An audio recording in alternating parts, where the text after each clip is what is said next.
Wild 94.9, Rebel Pop Radio. I'm Truth Live at Truth Live, of course. I'm here with my man Cutso. At Cutso. But more importantly, we are here with a living icon, and I don't say that lightly. Gongzilla, Junior Gong, Damian Marley in the building. Yes, sir. Thank you. Glad to have you, man. Thank you for having me. Respect, man. So let's just get right into it. You have a new project out. It's been a minute.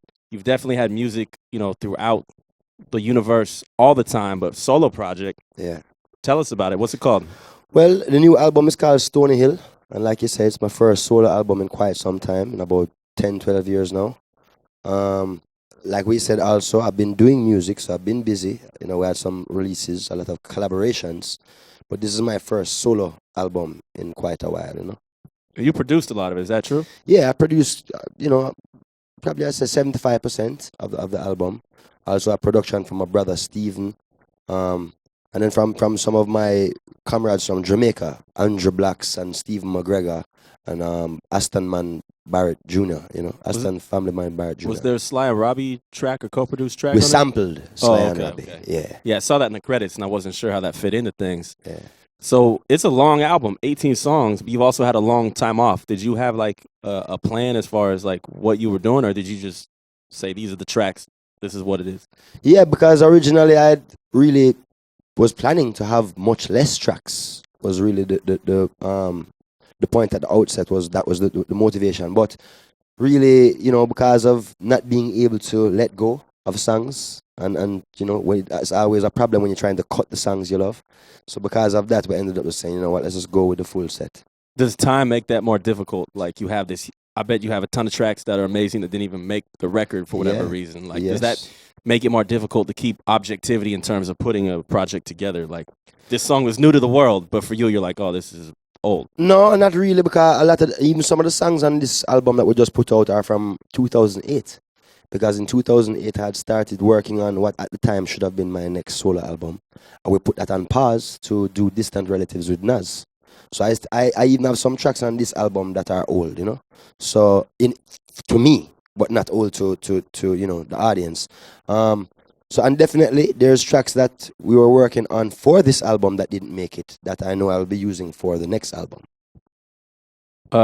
You brought up Nas. A lot of times you get associated because you have, strong ties to hip hop. But in my view, you actually have ties to all music, right? You did a collaboration with Skrillex back in the days. Yeah. Are there other producers outside of the reggae or hip hop genre that you listen to or fans of, or artists that you like to work with? Well, I'm a big fan of old school music, like Nat King Cole and these kind of music. So I listen to a lot of that kind of stuff. Producers wise, obviously I did some work with Dave Stewart, who is from the Eurythmics. He wrote and produced Sweet Dreams. Mm-hmm. And I would love to do some more work in the studio with Dave.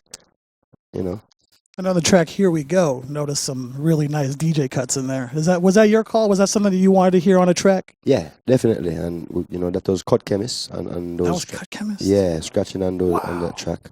So that definitely was my idea. Nice. Yeah, thank you. Very cool. Yeah. What about on the artist side? Not producers you want to work with, but you're a really well-established, credentialed producer yourself. Are there artists you would like to produce that maybe people would not expect to hear from you? That people would not expect, that I'm not sure about it. Well, definitely more artists from home. Artists I grew up listening to. I would love to produce a track for Shabba Ranks or Super Cat, perhaps. We've already done some stuff with Bounty Killer, but I'd love to do more.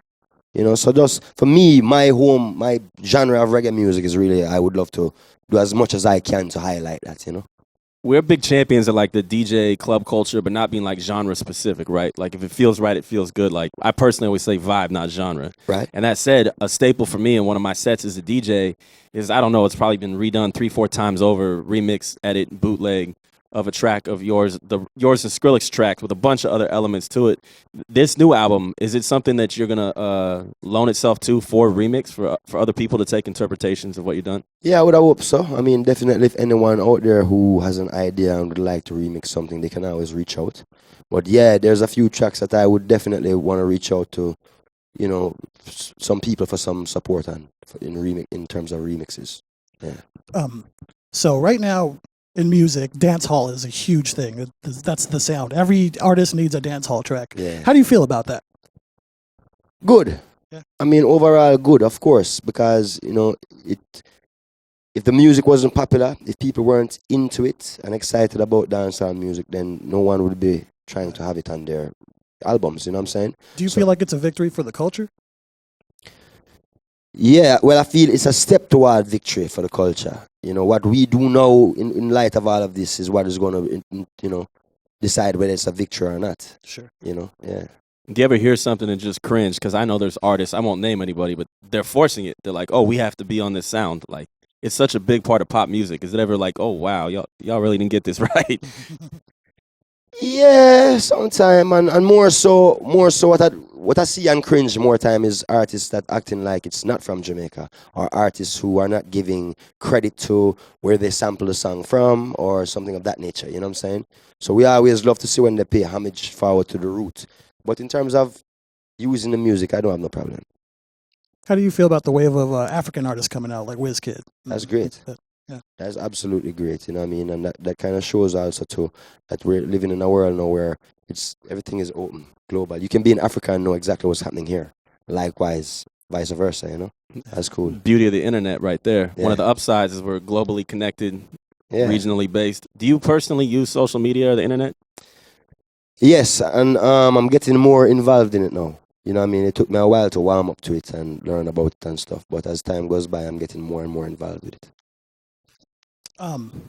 Without getting too political, I guess, how did you feel about dropping an album in Trump's America? Like This is spreading not your Trump's message. America. Yeah, word. This is our America and Trump. You heard it here first. Y'all heard that. It's our America. This is not. Don't belong to Trump. Great. Part of that is kind of a weird climate change, culturally, politically. You have a business you've gotten into. I believe you're reforming a prison or taking an old prison facility in California, in Coalinga, California, if I'm not mistaken, and turning that into a grow facility. Is that correct? Yeah, well, I mean, taking over empty building that was once a prison. It just happened It to be a prison. happened to be a prison. Yeah. Beautiful irony, though. Yes, definitely. What a very inspiring story.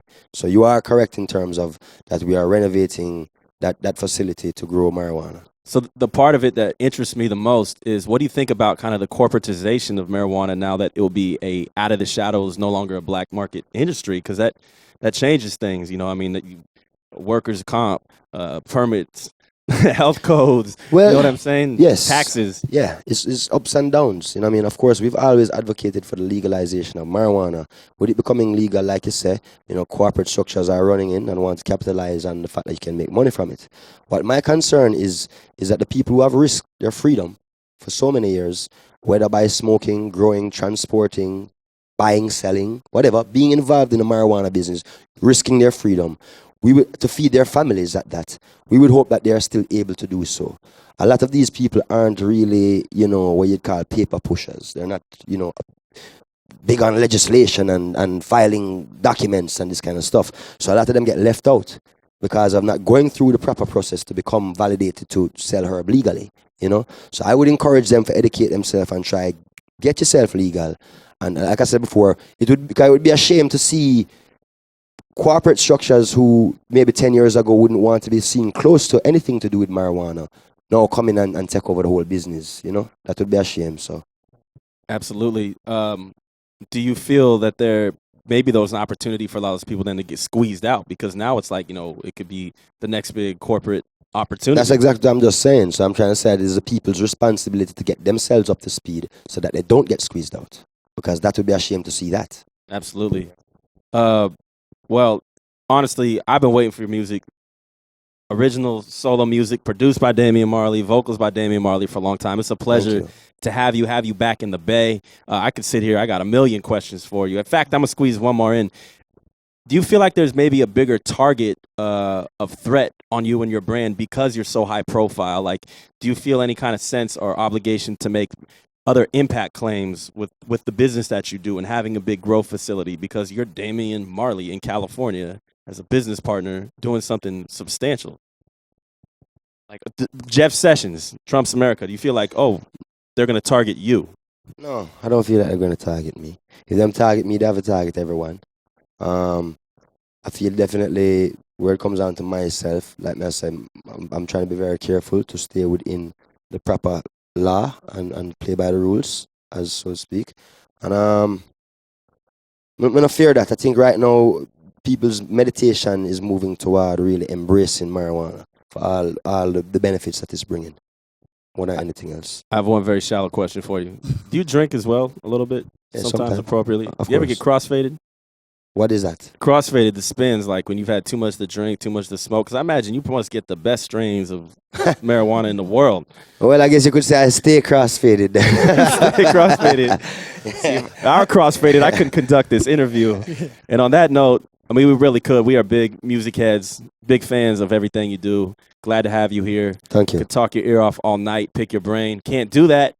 We got to sign off. Wild 94.9, Rebel Pop Radio, Truth Live, Cutso, and of course, Junior Gong, Damian Marley. Up. Boom.